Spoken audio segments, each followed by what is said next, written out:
Boa tarde, pessoal. Boa tarde. Que Deus abençoe a todos. Amados, estava meditando aqui numa passagem que está lá em Lucas, no capítulo 13, do versículo 10 em diante, que fala sobre a cura de uma mulher que vivia encurvada. Interessante que eu comecei a meditar nessa passagem e o próprio título está dizendo a cura de uma mulher que andava encurvada. Na verdade, em muitas situações em que nós presenciamos acerca de cura e libertação, de cura, por exemplo, de pessoas enfermas, de pessoas doentes que buscam a cura, do Senhor. Mas o interessante é que, apesar do título estar dizendo a cura de uma mulher que andava encurvada, na verdade houve aí uma libertação. Nota que primeiro Jesus Cristo ele estava ensinando na sinagoga. Mostra aí a importância que Jesus dava em instruir primeiro acerca da palavra. Antes de Jesus operar algum milagre extraordinário, alguma maravilha, Jesus ele se preocupava em primeiro ensinar a palavra. Todas as vezes que operava um milagre, que Jesus realizava uma maravilha, um milagre, ele ensinava a palavra primeiro. Porque existe um princípio de Deus que ele não vai negociar, que é o princípio, o processo da salvação, que vem primeiro pela palavra de Deus. Todos aqueles na Bíblia que alcançaram cura, milagres extraordinários, primeiro teve que entender e conhecer a palavra de Deus. Por isso que lá em João 8,32 diz, conhecereis a verdade e a verdade vos libertará. Conhecereis a verdade. A maior libertação que tem não é a sessão de descarrego, não é a terapia do amor, não é a fogueira santa de Gideão, não. É conhecereis a verdade e a verdade vos libertará. E Jesus ele começa ensinando aí dentro do templo. E havia uma mulher que há 18 anos ela estava dentro do templo aí e necessitava de uma cura. Só que o que ela precisava não era exatamente uma cura, apesar dela andar encurvada, apesar do problema era físico, mas o que mantinha ela presa e enferma era demônio.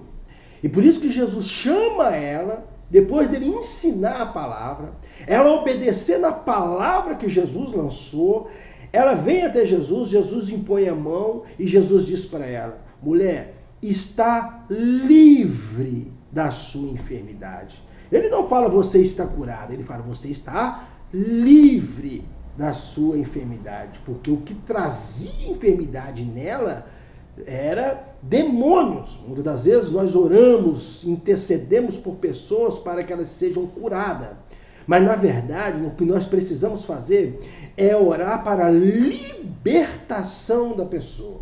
Não adianta a gente orar pedindo a cura, e Jesus até curar, mas se uma cura simples a pessoa se ver livre dela, pode acontecer que os demônios que estão causando aquela enfermidade, ele volte e a enfermidade continua. Então o que essa pessoa precisa é de libertação. Foi o caso dessa mulher que andava encurvada. Jesus chama ela obedecendo a palavra, Jesus diz para ela, depois de impor a mão, mulher, você está livre. Ele não fala você está curado, você está livre da sua enfermidade. Depois os fariseus ali indagaram ele, falaram assim, todo dia é dia dela vir para o templo, ela vem logo no dia de sábado. Aí Jesus fala para eles, olha, no dia de sábado vocês vão despreender o seu jumento, o seu boi, não dá de beber e de comer. Não convinha libertar essa filha de Abraão, que há 18 anos Satanás a mantinha presa? O caso dela era enfermidade, mas ela necessitava então, era de libertação, não de simplesmente uma cura. Muitas das vezes nós estamos orando, pedindo cura para a pessoa, mas o que ela precisa realmente é de libertação. E a libertação ela vem pelo conhecimento da palavra. Por isso que Jesus diz, conhecereis a verdade e a verdade vos libertará. Que a pessoa, ela se liberte, não em expor as pessoas ao ridículo, chamando o demônio às vezes, Exu Caveira, tranca-rua, não. A maior libertação que tem, a maior cura que tem, é através do conhecimento da palavra do Senhor. Quando a pessoa conhece a palavra, ela consegue ser livre, liberta, como o próprio Jesus ensinou. Existe um versículo que eu gosto muito, que está lá em Romanos, no capítulo 8, no versículo 11, que diz assim, olha, se o Espírito daquele que entre os mortos ressuscitou Jesus, se o Espírito que ressuscitou Jesus dos mortos habita em vós, vivificará o vosso corpo mortal, porque em vós habita. Mesmo que você esteja cheia de enfermidade, doenças incuráveis, se você buscar libertação, e se Jesus, através do teu Espírito Santo, habitar em vós, o texto está dizendo que ele vai vivificar o vosso corpo mortal, porque em vós habita. Busque a libertação do Senhor. Busque ser cheio do Espírito Santo. E que Deus te abençoe.